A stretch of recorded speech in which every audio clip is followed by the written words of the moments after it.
کے بعد جب مردے کی تدفین کی جاتی ہے نا، جب عزیز و اقارب واپس اپنے اپنے گھروں کو چلے جاتے ہیں تو ان کے پیروں کی آہٹ کی آواز بھی مردہ سنتا ہے۔ مردہ عزیز و اقارب کے پیروں سے لگی مٹی کی آواز بھی سنتا ہے۔ فرماتے ہیں جب عزیز و اقارب مردے کو دفنا کر واپس چلے جاتے ہیں، سپرد خاک کر کے واپس چلے جاتے ہیں، تو دو فرشتے جنہیں منکر نکیر کہا جاتا ہے آسمان سے نیچے اترتے ہیں۔ پہلا آسمان چیر کر، دوسرا آسمان چیر کر، ہواؤں کو پھاڑ کر، فضاؤں کو پھاڑ کر، دھرتی کو چیر کر، دھرتی کو پھاڑ کر قبر کے اندر داخل ہوتے ہیں۔ مردے کو اٹھا بٹھاتے ہیں، اٹھا کر بٹھاتے ہیں، پوچھتے ہیں تیرا رب کون ہے؟ مردے سے یہ منکر نکیر سوال کرتے ہیں تیرا رب کون ہے؟ فرماتے ہیں اگر بندہ نیکوکار ہوتا ہے، اگر متقی پرہیزگار ہوتا ہے، اللہ والا ہوتا ہے، جو اللہ کا محبوب ہوتا ہے نا، وہ مسکرا کر بول ہی پڑتا ہے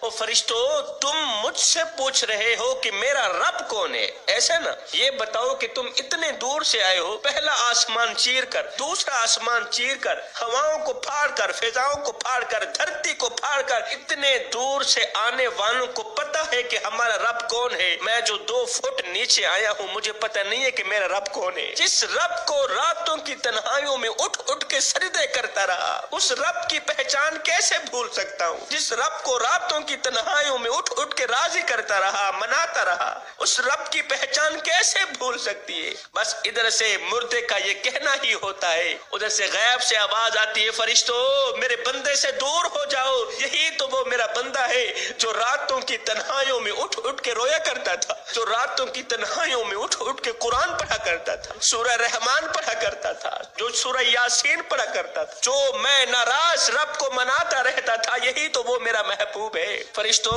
میرے اس محبوب بندے کی قبر کو جنت کے باغوں میں سے باغ بنا دو، اس کی قبر کے اندر پھولوں کا بستر سجا دو، گلاب کے پھول اگا دو جن کی خوشبو سے قبر ہمیشہ کے لیے معطر رہے گی۔ جنت کی تمام کھڑکیاں میرے اس بندے کی قبر کی طرف کھول دو۔ میرے کریم نبی نے فرمایا مرنے والا نیکوکار ہو یا بدکار ہو، ایک صورت پر ضرور پچھتاتا ہے، ایک بات پر ضرور پچھتاتا ہے۔ صحابہ کرام نے عرض کی یا رسول اللہ گنہگار تو پچھتائے، بدکار تو پچھتائے، نیکوکار کیوں اور کیسے پچھتاتا ہے؟ میرے کریم نبی نے فرمایا اگر وہ مردہ نیکوکار ہوتا ہے، اللہ کا محبوب ہوتا ہے، عبادت گزار متقی پرہیزگار ہوتا ہے، تو وہ اس بات پر پچھتاتا ہے کہ وہ زندگی میں اور زیادہ نیکیاں کیوں نہ کر سکا، اور اگر وہ گنہگار ہوتا ہے، بدکار ہوتا ہے، سیاکار ہوتا ہے، تو اس بات پر پچھتاتا ہے کہ وہ توبہ کیوں نہ کر سکا، اللہ کو راضی کیوں نہ کر سکا۔